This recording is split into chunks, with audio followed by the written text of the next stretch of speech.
Започна иницијативата за донесување закон за донирање храна, чија што примарна цел е наместо храната која што не се консумира, наместо таа да биде фрлена во депониите, таа да биде донирана на оние на кои што најмногу им е потребна.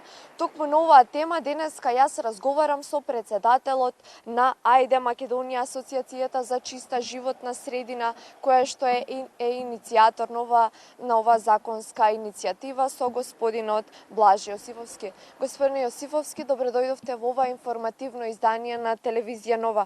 Што точно се предвидува во законот за донирање храна, чиј што иницијатор е вашата асоциација?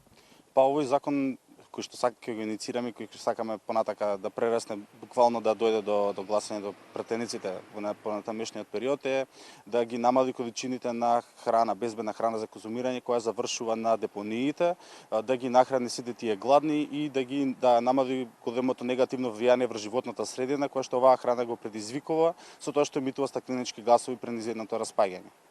Кои се потребите од носење на ваков закон во Македонија?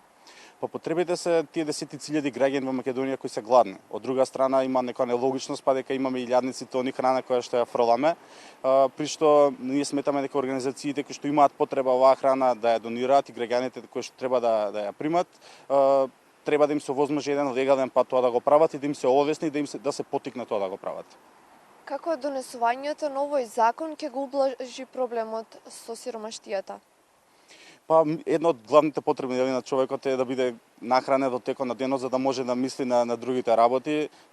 Ова ќе дефинитивно ќе ги намали трошоците и издатоците кои граѓаните ги даваат, бидејќи обично кога граѓаните, не обично, сите граѓани кои се сиромашни, најголем дел од своите приходи ги даваат на храна. Всушност тоа е еден од показателите на сиромаштија, а во Македонија такви се буквално стотици илјади граѓани. Така што мислам дека илјадници граѓани ќе може да бидат нахранети од ваков закон. Статистиката вели дека околу 30% од храната во Република Македонија не се консумира и се фрла. Може ли да упатите вие како иницијатори еден апел до сите оние кои што ја фрлат храната? Каде треба да ја пренасочат? Па храната може да ја пренасочат на голем број организации кои што работат на оваа тема, кои што носат до социјално загрозени храна. Многу лесно можат да се информираат преку социјални медиуми, можат и нас да не прашаат преку Ајде Македонија, така што до донесувањето на законот сепак и тие може да учествуваат со стопирање на овој процес на фрлање на храната.